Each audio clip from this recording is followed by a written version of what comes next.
ઓમ નમો નારાયણ. હું અરુણાબેન પી ગોસ્વામી સુરતથી તમારું સ્વાગત કરું છું અરુસ કિચનમાં. તો આજે આપણે બનાવશું ચણા મસાલા.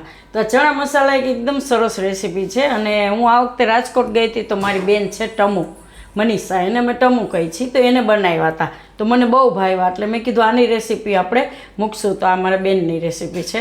તો એના માટે આપણે ચણા લીધા છે, આ કાળા ચણા આવે એ. તો અડધો કપ ચણા આપણે પલાળી દીધા હતા રાતે, તો એકદમ સરસ પલળી ગયા છે.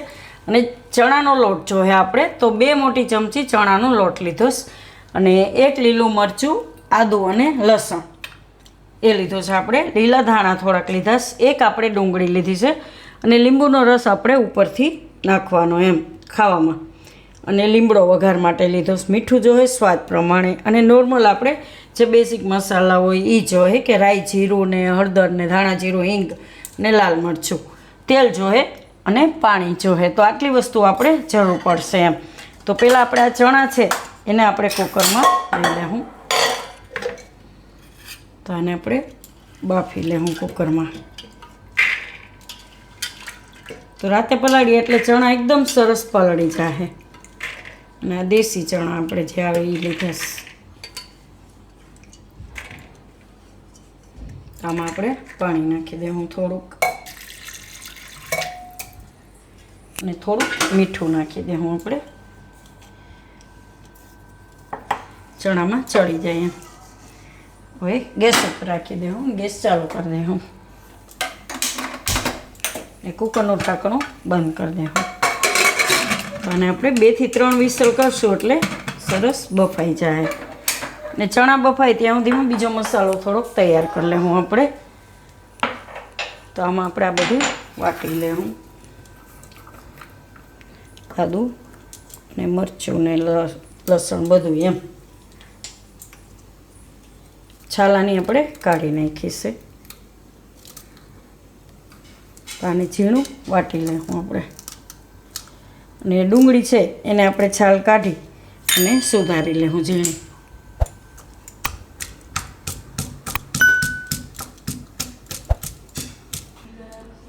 તો કુકર આપણે હવે નીચે ઉતારી લેવું ને પહેલાં તેલ ગરમ મૂકી દેવું વઘાર માટેનું.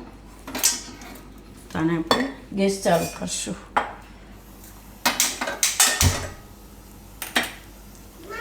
આમાં આપણે તેલ નાખીશું વઘાર માટે 1/2 ચમચા જેટલું એમ. અને આપણે જે મસાલો વાટી લીધો સારી રીતનો આપણે હવે ચણા આપણે બહાર કાઢી લેવું કુકરમાંથી. એકદમ સરસ બફાઈ ગયા આ રીતના. અને કાઢી લઈએ. અને ડુંગળી આપણે સુધારીને રાખી દીધી.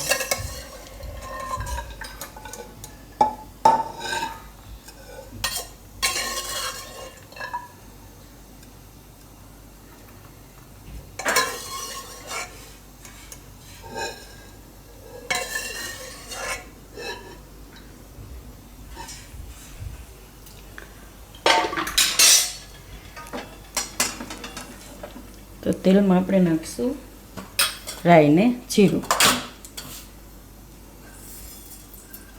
એ નથી ગરમ.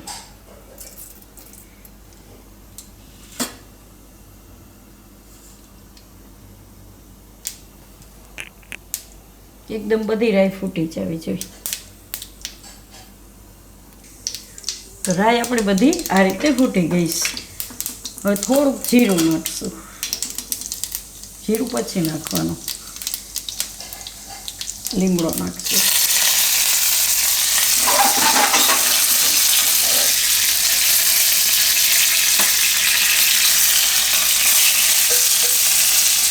થોડીક હિંગ નાખશું. આદું મરચાં ને લસણ.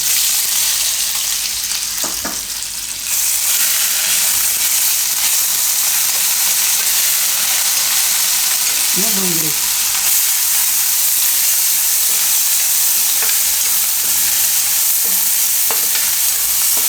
તમારે ડુંગળી ન નાખવી હોય તો એમનામાં તમે બનાવી શકો. લસણ ડુંગળી વગરનું બનાવી શકો. એ રીતે આપણે ગણેશપુરી બાપુ સારું બનાવ્યું હતું, અમારે ગુરુજી માટે બનાવ્યું હતું તે દિવસે. તેમાં ડુંગળી લસણ ને એ બધું નહોતું નાખ્યું, ખાલી આદુ મરચાં ને એવું જ નાખીને બનાવ્યું હતું.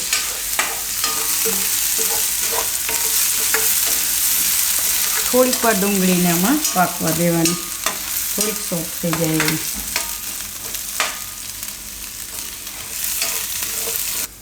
તો ડુંગળી થોડીક વાર આપણે આ રીતે પકાવી લીધી, આ રીતની થોડો કલર ચેન્જ થાય એવી. તો આમાં આપણે હવે બીજા મસાલા નાખીશું. તો સ્વાદ પ્રમાણે મીઠું ચણામાં જ નાખ્યું પણ આમાં લોટાઈ આવશે એટલે થોડુંક જોઈએ એમ. થોડીક હળદર અને ધાણા જીરું ને લાલ મરચું થોડુંક, 1 ચમચી જેટલું.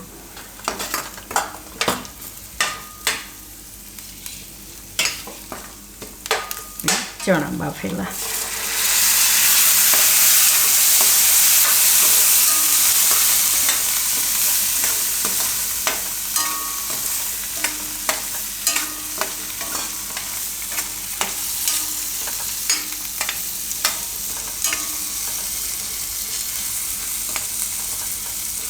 આમાં લીલા ધાણા નાખી દે હું થોડાક.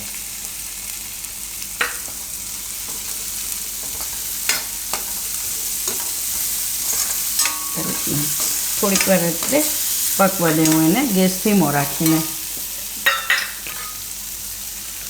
પછી એકાદી વાર ફેરવી લેવાનું. જ્યાં સુધીમાં લોટ છે આપણે ચણાનો એને આમાં લઈ લેવું, એમાં પાણી નાખીશું આપણે.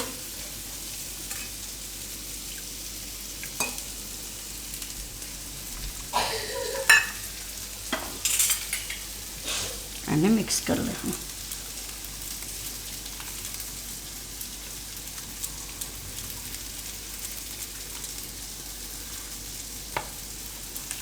પહેલાં થોડુંક પાણી નાખવાનું, મિક્સ કરી લેવાનું. હવે થોડુંક બીજું પાણી નાખીશું. તો જેટલો લોટ છે એના કરતાં ડબલ પાણી આપણે નાખીશું આમાં. આ રીતે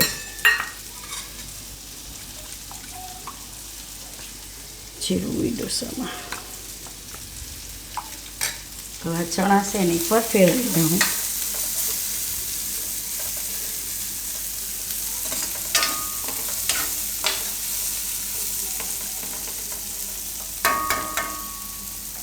ચણાનો લોટ છે આપણે ડોઈને તૈયાર રાખ્યું આ રીતે, એને આની ઉપર રાખી દેવું.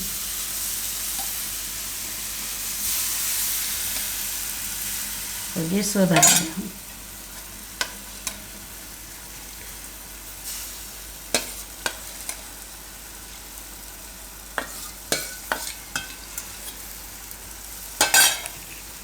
ગેસ એકદમ હવે ફૂલ રાખશું અને મિક્સ કરી દેવું.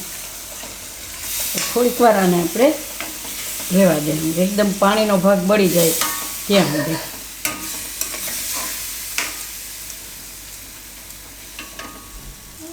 તો આને આપણે પકાવી લીધું. તો જ્યાં સુધી બધું પાણી બળી જાય ત્યાં સુધી એને પકાવવાનું. આ રીતના થઈ જાય હવે મસ્ત ટેસ્ટ લાગશે. બધું પાણી બળી જવું જોઈએ. આ રીતના ખાલી ચણા ને લોટ ને એ રીતનું જોવું જોઈએ.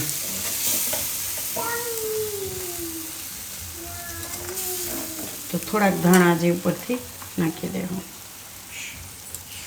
મસ્ત લાગે. અને તમે ભાત આઈને ખાઓ કે ગમે એ પરોઠા ભાખરી ગમે ને આઈને ખાઈ શકો એમ. તો ગેસ બંધ કરી દઉં ને ઉતારી લેવું. આમાં આપણે લીંબુનો રસ નાખી દેવું થોડીક ખટાશ માટે એમ.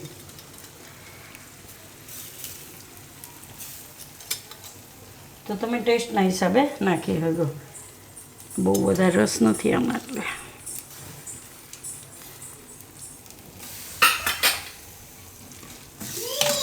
એકદમ ટેસ્ટમાં સરસ લાગશે. કાઢી લેવું આમાં આપણે. જ્યાં ઠરી જાય એટલે હજી થોડાક છૂટા થઈ જાય. અને આ રીતના એકદમ ખાવામાં મસ્ત લાગશે.